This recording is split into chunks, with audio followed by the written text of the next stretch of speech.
Welcome to Stories from Palestine podcast, a podcast recorded in Palestine and about Palestine.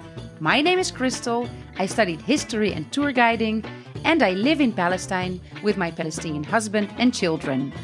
I started this podcast during the COVID pandemic in the summer of 2020, and now that tourism is slowly coming back to Palestine, I will continue the podcast bi-weekly.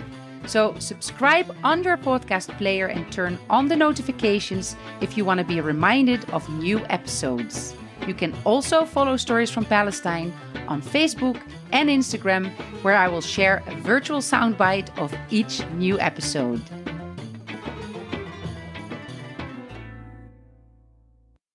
Hi everyone, and sorry for having you kept waiting for a new episode for 3 weeks. But as I said in social media and maybe also in a previous episode, I had my exam, finally, the exam for the Palestinian Ministry of Tourism. And it was last weekend. On Saturday, we had the written exam. And on Monday, we had the oral exam. And yeah, there were about 100 participants. They have studied in different schools, in the Bible college the way I did, and then in the Dar al-Kalima College and in the Bethlehem University. And because there hasn't been an exam for about 4 years, there were a lot of people who studied in the last 4 years, and there were also some tour guides who wanted to upgrade their category, because for the Palestinian ministry, you choose whether you want to do an exam just for one location, like the Church of Nativity, for example, or for Bethlehem district, or for the West Bank. But I chose to do the general exam. So I studied for many, many weeks. I had been studying all the time, and, I'm creating the podcast, doing a lot of interviews, but to study for an exam is different. So I studied for about 3-4 weeks really hard. And then, I finally did it. And I was lucky because the first question was about Tel Marisha, which is Beit Jibrin. And I did a podcast episode about that, and it's one of my favorite places here.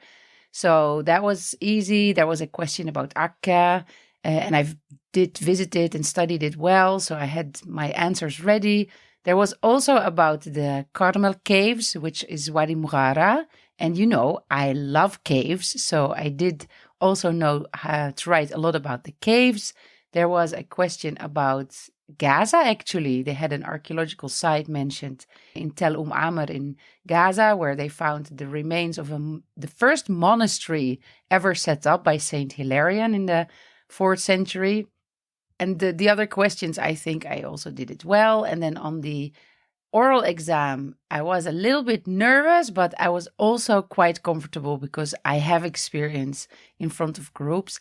And there were several questions that were easy to answer, and there were several questions that were a little bit tricky, but I think that I managed to give them enough information and show them that I have the capacity to be a good tour guide. So we will have to wait for several weeks until we get the results, and then it may still take some time until we have the actual license in our hands. In the meantime, I also started studying for the tour guide program in Jerusalem, the one that I did a crowdfunding for, and that I decided to do in the summer when we still didn't know when the Palestinian exam was going to be. And I did sign up for it. I had to do an interview. I was accepted. Out of 90 people, they took only 45. And then I paid for it. And then the exam for the Palestinian ministry was finally announced. But then I said, well, you know what? Maybe it's good to also hear another narrative and to have a license that allows me to work all over historic Palestine. I have to admit that the first 2 meetings, I didn't find it as easy. The coordinator of the program was very clear about it. We are going to learn the Zionist perspective because that is what the Ministry of Tourism in Israel wants you to know, and that's what they will ask you about in the final exam for the license. So we're going to have to wrestle ourselves through a narrative that I not necessarily appreciate, but that is probably good to know and to understand also. So I'll keep you updated on that. We have our first excursion coming up on Sunday. And I am excited about learning a lot more from specialists and archaeologists and going to all these different places. We're going to make 60 different day trips. So that is quite exciting. For today's episode, I wanted to talk about the name Palestine. We never actually talked about that. And I feel that a lot of people find it actually hard or difficult to use the word Palestine. They are confused. Should I say Israel? Should I say Palestinian territories? Should I say the West Bank? Somehow using the word Palestine, I guess especially in the last decades, has been kind of demonized. And people are not sure if it's appropriate to use the word. They maybe also associate the word Palestine and Palestinians with politics, maybe with violence, because that's the only thing they hear through their mainstream media. So I guess the word Palestine, unfortunately, has gotten a negative connotation. There's a very good book written by Nur Masalha, and it's called Palestine, a 4,000-year history.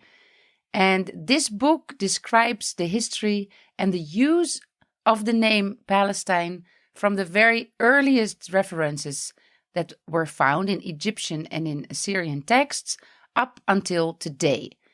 And I used this book to prepare this podcast episode. In his book, he also emphasizes that geographic names are very important and they were often changed when new rulers came into the land. And then they wanted to leave their imprint of their presence on the land, so they used different names and they changed names for cities. Sometimes they changed names for provinces. But the name Palestine has been commonly used for the region for more than 3,000 years. And it is interesting how today there is such a strong attempt to erase that memory. There's also that great effort of spreading the myth that Palestine was a land without a people, for a people without a land, a very typical Zionist myth. And when Israel was established as a state in 1948, it wasn't an empty land.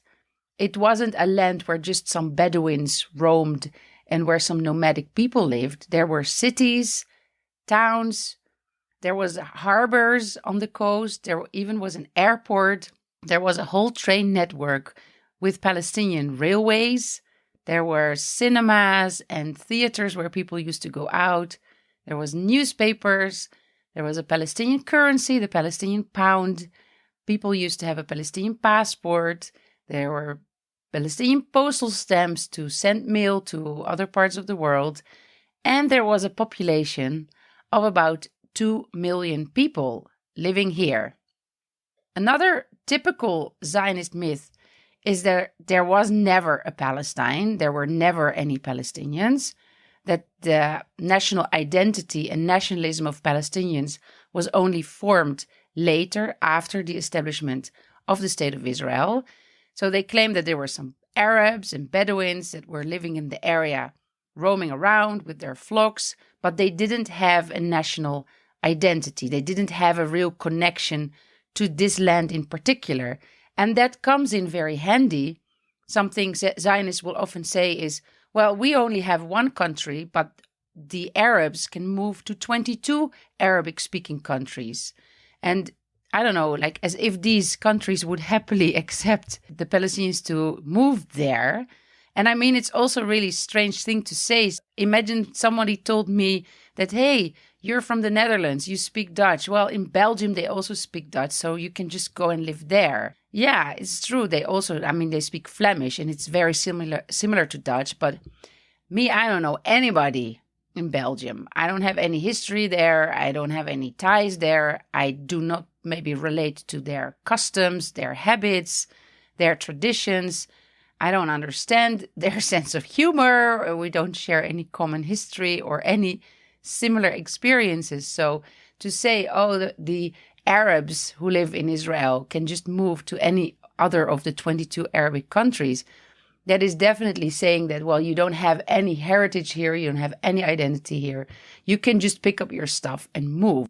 So the main issue is that Zionists will deny that these Arabs, as they call them, so they don't call them Palestinians, they call them Arabs, that they have any heritage here, that they have a long connection to the land, that they share traditions together, culture, food, music, dance, the embroideries, the storytelling, which is, by the way, on UNESCO World Heritage List, the Hikaya, the Palestinian style storytelling.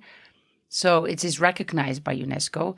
So they deny all of that the Palestinians have roots in the land and that they have knowledge of the land through centuries and centuries of family ties and generations. And in a future episode that I will be recording later in December with Bassem, who is the producer of a podcast that I highly recommend. It's called Preoccupation, a not so short history of Palestine. I want to talk to him more about this issue of the Palestinian identity and how it was shaped. But for now, I will focus on the name Palestine.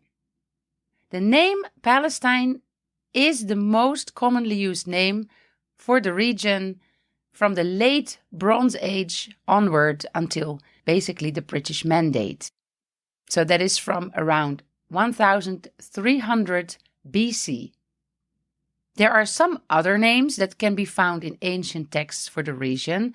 For example, the Egyptians speak about Djahi and about Retenu.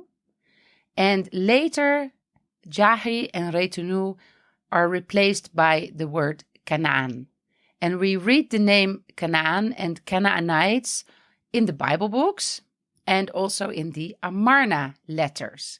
And the Amarna letters were correspondence on clay tablets written in cuneiform, which was written with a small wooden wedge that they would imprint on clay, and then the clay would dry up.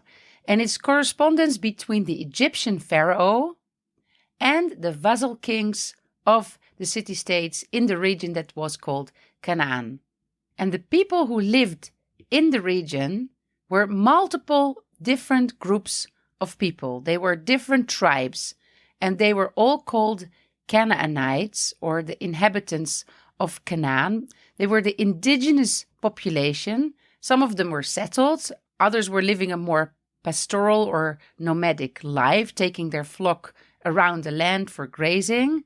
And there are scholars who say that, for example, the Philistines and the Israelites that we read about in the Bible were Canaanites. Just as, for example, the Moabites and the Ammonites, each had their own cultural identities, but they were ethnically all considered Canaanites.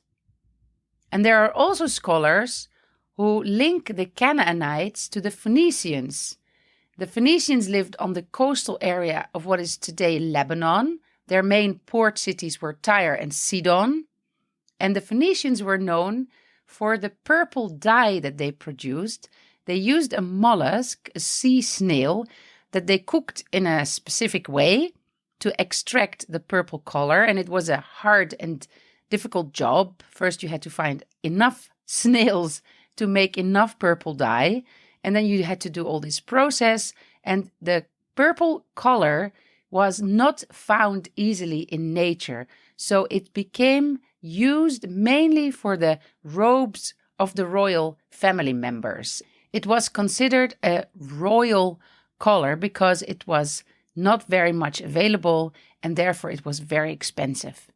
And some scholars make a link to the Akkadian word kinahu that was used for this purple dye, and it sounds a little bit like Canaan, kinahu, Canaan. So they make the suggestion that the Canaanites were much related to the Phoenicians. But we're not going to talk about the name Canaan, we're going to talk about the name Palestine that replaced the earlier names of the region. Now the root letters of the word Palestine are PLST. And the first time that we see these root letters are in Egyptian sources in the Medinet Habu temple dating to around 11,850 before Christ. This is when Pharaoh Ramesses III reigned Egypt. And the word is pronounced as Peleset, and it was used to refer to the people in the southern Levant.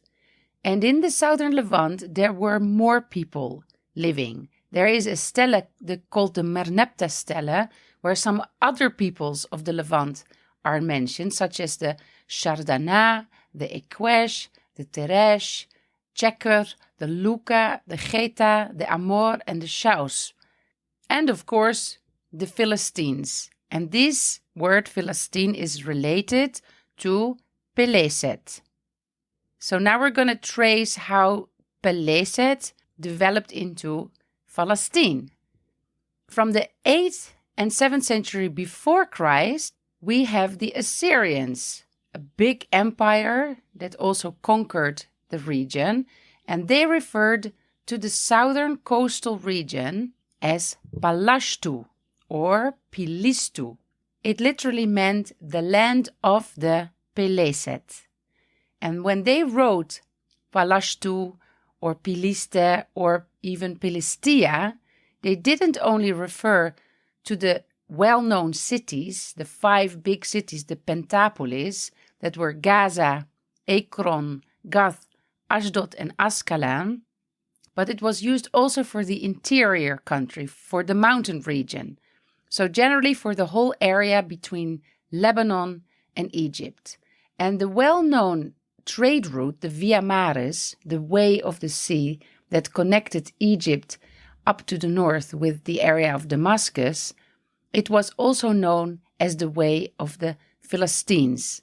So the name Canaan was only used for a limited period in the late Bronze Age time, and then Peleset, Philistia, and eventually Palestina became the most used name for the region. Let's move to the Hellenistic period. So we're now in the 5th, 4th century before Christ, and in early classical literature of Greek writers, especially Herodotus and Aristotle, we see the name Palestina appearing. Herodotus was a contemporary of Socrates, and Herodotus is often called the father of history. He was the first historian to systematically investigate historical subjects. He would arrange materials into a historical narrative. And one of the most famous historical texts that he wrote is called Histories. And it is still studied by all history students and academics around the world today.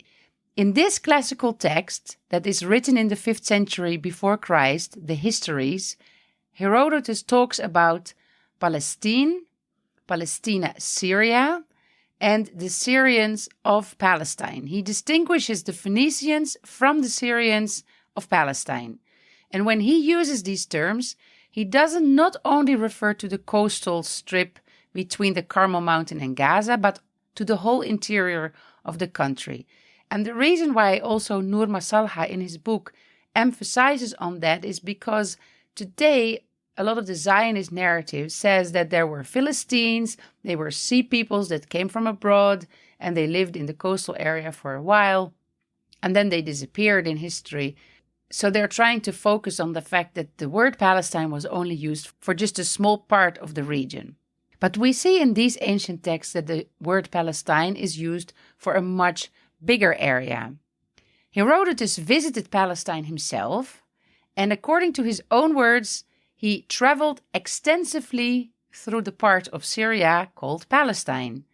And then he refers to Palestine, Syria, or simply Palestine many times. It is written as Palestine in his book. Of course, in the Greek letters, in the Greek language, so it is transliterated. And he writes about it as an area comprising the whole region between Phoenicia and Egypt. In his book Histories, Herodotus never mentions Judea. He does also not mention Canaan or the Canaanites or the Israelites. And also he doesn't speak about monotheism in the country, which is interesting. And also archaeological evidence shows that monotheism was actually a much later development in Palestine and the Near East. And many of the Old Testament religious and ideological dogmas evolved only centuries after Herodotus lived in the 5th, 4th century before Christ. About a century after Herodotus, The Greek scientist and philosopher and historian Aristotle also talks about Palestine. And he also does not mention the term Canaan. So it seems that the term Canaan by that time was not in use anymore. I will quote a paragraph from his famous work, Meteorology, which was written in 340 BC. Quote, "Again, if, as is fabled, there is a lake in Palestine, such that if you bind a man or a beast and throw it in it, it floats and doesn't sink. This would bear out what we've said. They say that this lake is so bitter and salt that no fish live in it, and that if you soak clothes in it and shake them, it cleans them." End of quote. So this is written by Aristotle, and it is widely understood now by scholars that this is a reference to the Dead Sea, obviously. Another important scholar of the Hellenistic world is the writer and cartographer Claudius Ptolemies, also called Ptolemy, who lived in the 2nd century AD. He produced a world map, the Ptolemy map, on which he clearly distinguished between the Coele Syria, Phoenicia, and Palestina. So this distinction that Ptolemy made on his map between these 3 countries, Palestina, Phoenicia, and Coele Syria, this had a large impact on future historians and future geographers and travelers and cartographers, because they would produce similar distinctions of the division of the region. Now, continuing in history, during the Roman rule in Palestine, and especially in the period between 135 and 390 AD, Palestine became one of the provincias of the Roman Empire. And by this time, the name Palestine was already more than 1,000 years old. It had been in use for over 1,000 years, and it was consolidated and popularized in the Latin and in the Greek languages, which were the 2 most spoken languages of the Roman Empire and the Eastern Mediterranean. A Roman provincia was the largest territorial and administrative unit of the Roman Empire. There were minor provinces, smaller ones, and then there were major provinces.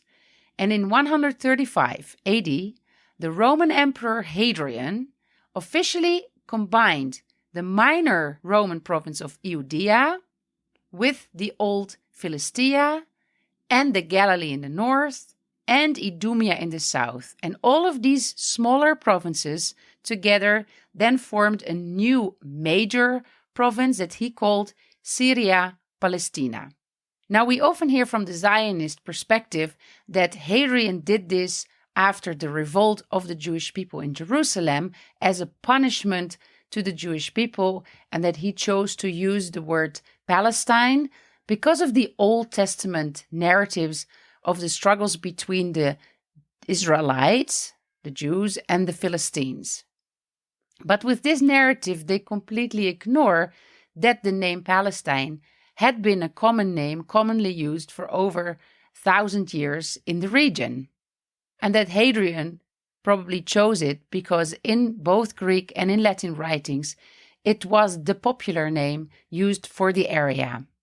Now, during much of this period of the Roman Provincia Palestina, Jerusalem was one of the 2 administrative and cultural centers of the country, with the seat of the Roman governor and the seat of the royal court. And the other important city of the Roman Provincia Palestina was Caesarea, also called Caesarea Maritima, to distinguish it from Caesarea Philippi, and also referred to in many texts as Caesarea Palestina. The name of Jerusalem, by the way, in that time was not Jerusalem. If you listen to my episode about the many names of the city of Jerusalem, you can know that the name of Jerusalem at that time was Alia Capitolina. Alia, after the second name of Hadrian, Alius, and Capitolina was dedicated to Jupiter Capitolinus, who was the chief god of the Roman state religion. The name Jerusalem almost became extinct, and Alia Capitolina was the common name for the city until the first Muslim period, in which they Arabized Alia Capitolina and they called it Ilia.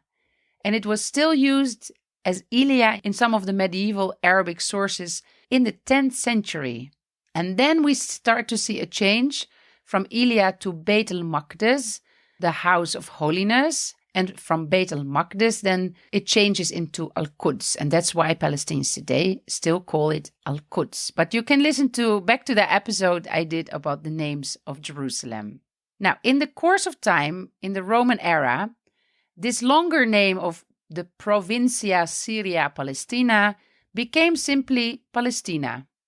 And this term, Palestina, can then be found in many works of important Roman writers, such as Strabo and Pliny the Elder, and also classical Jewish authors like Flavius Josephus and Philo of Alexandria. They all use the term Palestina. Continuing in history, we are arriving to the Christian Byzantine time, and the Byzantines created 3 administrative provinces that were called Palestina Prima, Palestina Secunda, and Palestina Tertia. The capital of Palestina Prima was Caesarea. The capital of Palestina Secunda was Scythopolis, also known as Bisan. And the capital of Palestina Tertia was Petra. So for many centuries, the name Palestina remained being used for these Byzantine provinces.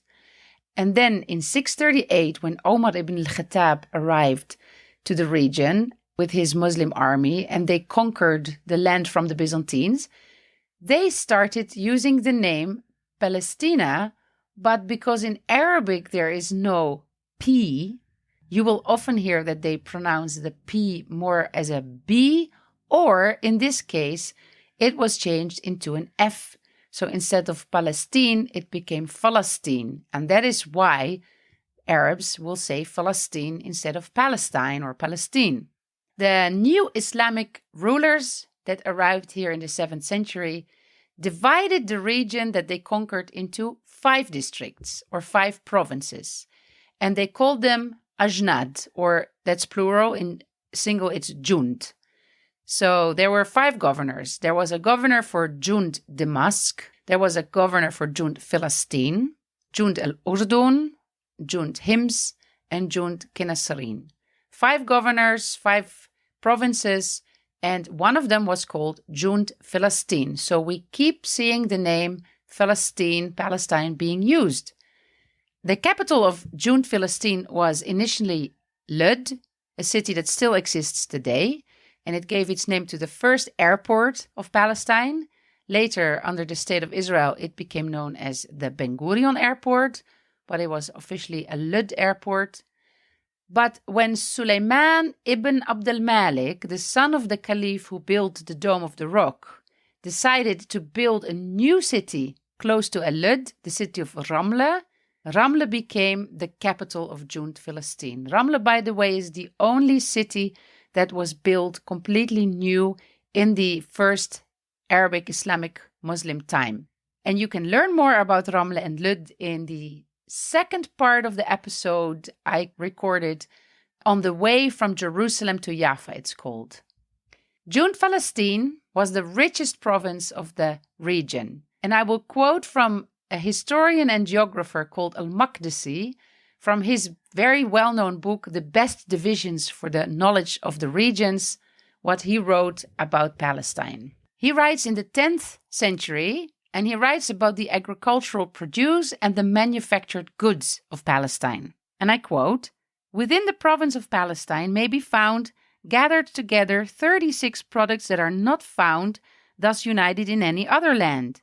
From Palestine come olives, dried figs, raisins, the carob fruit, stuffs of mixed silk and cotton, soap and kerchiefs.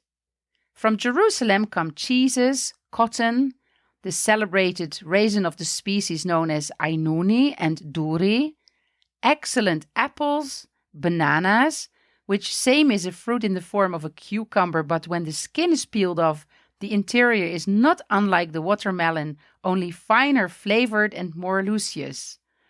also pine nuts, known as Quraysh bite, and their equal is not found elsewhere.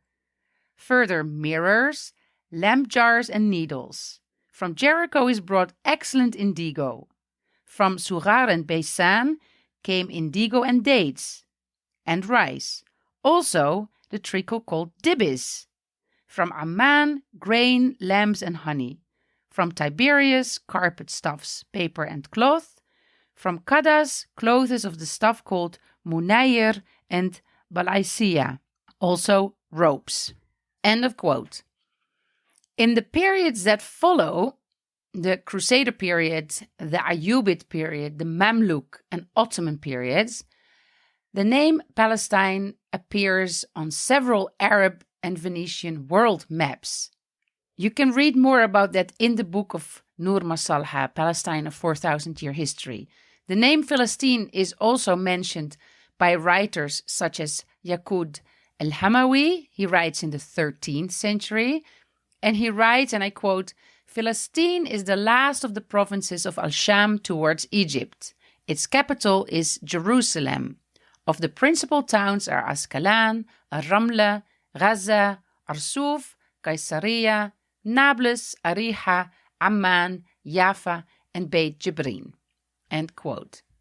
Under the Mamluks, who started their rule in 1260, the Bilad al-Sham region was divided into 6 larger administrative provinces, each one called a mamlakat. This literally means kingdom. And the 6 provinces under the Mamluks were Damascus, Aleppo, Hamad, Tripoli, which is modern Lebanon, Karak, which is Transjordan, and then Safat, which is part of Palestine. Safat, a town in the north of Palestine, became the regional capital in Palestine for the first time in history under the Mamluks, and it remained the capital of northern Palestine for several centuries.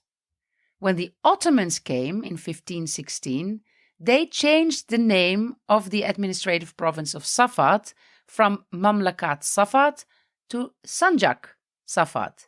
They divided the provinces into military administrative centers, and they were called Sanjak. The area of Sanjak Safat included modern-day Galilee, the Marj bin Amr Valley or the Jezreel Valley, including the towns of Al-Lajun and Jenin, and also some of the area in the north that is today considered to be South Lebanon. That was Sanjak Safat under the Ottomans. Back to the 14th century, under the Mamluks, the name Palestine was cited by Arab and Muslim travelers, often also in connection with the city of Al-Ramla, which was the former capital of Jund Falastin province. And I want to read something from the most famous Muslim traveler, Ibn Battuta. He was a scholar from North Africa who traveled through most of the Muslim world, and he visited Palestine in the summer of 1326. And he writes, and I quote, "I journeyed thereafter from Jerusalem, Al-Quds, to the fortress of Ascalon, which is a total ruin. Of the great mosque known as the Mosque of Omar, nothing remains but its walls, and some marble columns of matchless beauty, partially standing and partially fallen. Amongst them is a wonderful red column of which the people tell that the Christians carried it off to their country, but afterwards lost it when it was found at its place at Ascalon. Thence I went on to the city of Ar-Ramla, which is also called Palestine. In the Qibla of those mosques, they say 300 of the prophets are buried. From Ar-Ramla I went to the town of Nablus, a city with an abundance of trees and perennial streams, and one of the richest in Asham for olives, the oil of which is exported thence to Cairo and Damascus. It is at Nablus that the carob sweet is manufactured and exported to Damascus and elsewhere. Nablus has also species of melon, which is called by its name, a good and delicious fruit. Thence I went to Ajalun, passing through the Raur, followed the coast to Akka, which is in ruins. Akka was formerly the capital and port of the country of the Franks, the Crusaders, and it rivaled Constantinople itself." So this is a description of Palestine in 1326. But also other local writers and historians keep using the term Palestine when they write about their native country in the Mamluk and in the Ottoman time. And you can read a lot of examples of that in the book of Nur Masalha. Under the Ottoman Empire, which lasted from 1517 for 400 years until 1917, Palestine was used as a general term to describe the Arab Muslim country in the southern Sham region. Well, mainly Arab Muslim. Of course, there were also Christians, but Muslims were definitely the majority. The word Palestine was also used among the indigenous people of Palestine as a social and cultural term, but Palestine was not an official designation under the Ottomans, and some Arabs during this period referred to the area as a Sham. Some historians claim that the term Palestine was entirely forgotten by local Arabs during the Ottoman period, and that it was only brought back by the Arab Christians who were in touch with Europe in a later period. But there are several leading Palestinian Muslim jurists and writers who keep using the term Palestine when they refer to the country. There are several examples in the book, such as Khari ad-Din al-Ramli and Mujir al-Din al-Ulami, and also the writer Salih ibn Ahmed al-Tumurtashi. He writes in the 17th century a book that is called The Complete Knowledge and Remembering the Holy Land and its Boundaries, and Remembering the Land of Palestine and its Boundaries and Asham. It's quite a long title. I don't expect anybody to remember that, but he does use the word Palestine when he refers to the Holy Land. And in his book, he uses the terms Palestine and the land of Palestine, the people of Palestine, the boundaries of Palestine, the memory of Palestine, when he describes his own country. In the 19th century, we see that more and more pilgrims come from Europe to visit the Holy Land, and the maps and the travel books that they used that date from that time use the terms Holy Land, Terra Sancta, and Palestine interchangeably. So, for example, Thomas Wright's book Early Travels in Palestine, about early pilgrims that went to Palestine, and Leslie Porter's Handbook for Travelers in Syria and Palestine are examples of pilgrims that use the term Palestine for the Holy Land. And there are many, many more, but I won't bore you with that. You can read all of that in detail in the book of Nur Masalha. But not only the Christian pilgrims, even the Jewish Zionists used the term Palestine in that time. I don't know if you are aware of that famous poster that dates from the year 1936, on which you see a view of the old city of Jerusalem. There is a tree on the left of the poster, and then you look at the old city of Jerusalem with the Dome of the Rock, and there is a text in big font that says, "Visit Palestine." It's a poster that was made by the Zionist movement to encourage Jews from all over the world to come to Palestine. So even they used the name Palestine for the region. And in the British Mandate period, it was very common to see the word Palestine. They actually called it the British Mandate of Palestine. And the Palestinians who lived in Palestine received a British-issued passport that says Palestine on the front of the passport, on the cover. The name Palestine appears everywhere. On old newspapers, we can see the name Palestine. On the local currency, the Palestinian pound. There are posters for the railways. It says the Palestinian Railways. Postcards that are being sent from here to family back home by tourists and pilgrims says Palestine. The stamps say Palestine. And on telegrams that were sent from that time, it says the Palestine Posts, Telegraphs and Telephones Company.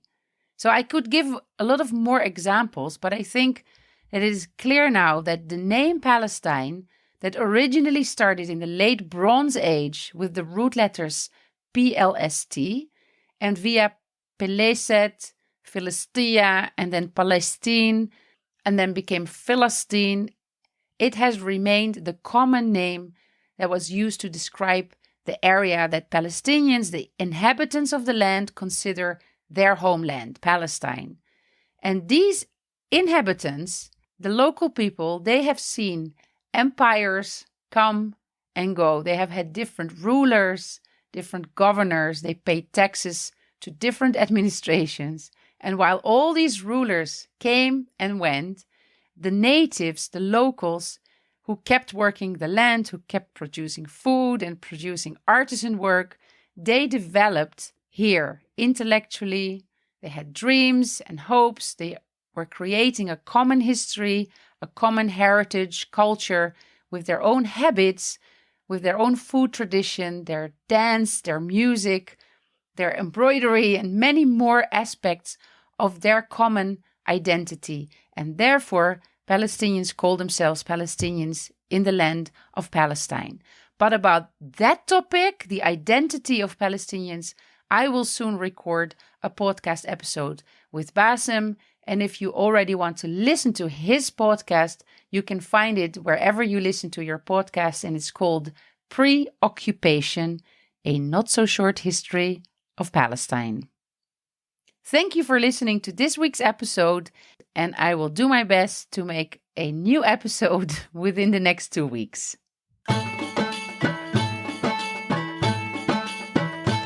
Thank you for listening. Please consider supporting the podcast with a donation. It is free to listen, but there are costs involved in the production and quite a lot of time.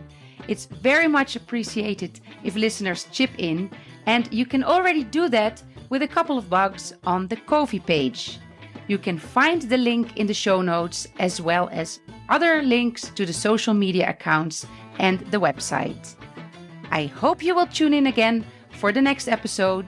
Every other week, a new one.